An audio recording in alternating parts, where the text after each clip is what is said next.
باللہ من الشیطان الرجیم بسم اللہ الرحمن الرحیم۔ مولا کائنات حضرت امیر المومنین علی بن ابی طالب علیہ السلام کے مجموعہ کلام نہج البلاغہ کے دوسرے باب کا خط نمبر 6 ومن کتاب اللہ علیہ السلام، آپ علیہ السلام کا خط الی معاویہ ابن ابی سفیان کے نام۔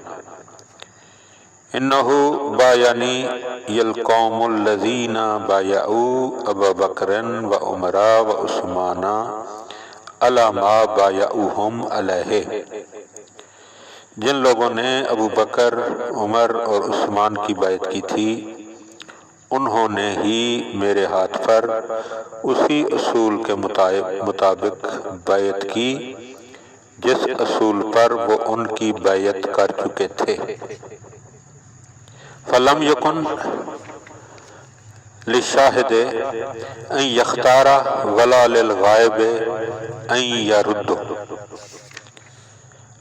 اور اس کی بنا پر جو حاضر ہے اسے پھر نظر ثانی کا حق نہیں ہے، اور جو بر وقت موجود نہ ہو اسے رد کرنے کا اختیار نہیں ہے۔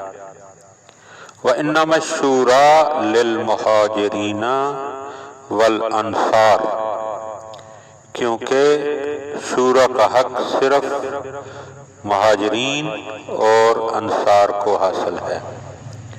فَإِنْ اجْتَمَعُوا عَلَىٰ رَجُلٍ وَسَمُّوهُ إِمَامًا كَانَ ذَلِكَ لِلَّهِ رَضِيًّا، وہ اگر کسی پر ایکا کر لیں اور اسے خلیفہ سمجھ لیں تو اسی میں اللہ کی رضا و خوشنودی سمجھی جائے گی۔ فَإِنْ خَرَجَ مِنْ أَمْرِهِمْ خَارِجٌ بِطَعْنٍ أَوْ بِدْعَةٍ رَدُّوهُ إِلَىٰ مَا خَرَجَ مِنْهُ، اب جو کوئی اس کی شخصیت پر اعتراض یا نیا نظریہ اختیار کرتا ہوا الگ ہو جائے تو اسے وہ سب اسی طرح واپس لائیں گے جدھر سے وہ منحرف ہوا ہے۔ فَإِنْ أَبَىٰ قَاتَلُوهُ عَلَىٰ اتِّبَاعِهِ غَيْرَ سَبِيلِ الْمُؤْمِنِينَ، اور اگر وہ انکار کرے تو اس سے لڑیں گے کیونکہ وہ مومنین کے طریقے سے ہٹ کر دوسری راہ پر چل پڑا ہے۔ وَوَلَّاهُ اللَّهُ مَا تَوَلَّىٰ، اور جدھر وہ پھر گیا ہے اللہ بھی اسے ادھر ہی پھیر دے گا۔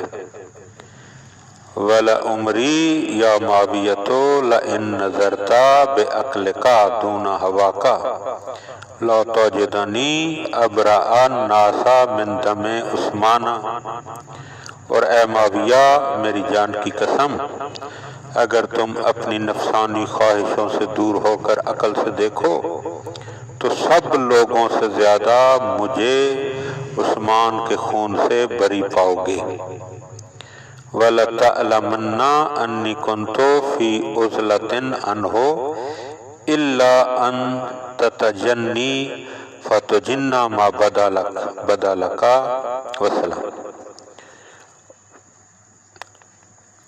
مگر یہ کہ تم بہتان باندھ کر کھلی ہوئی چیزوں پر پردہ ڈالنے لگو۔ وسلام۔ اللہم صلی علی محمد و آل محمد۔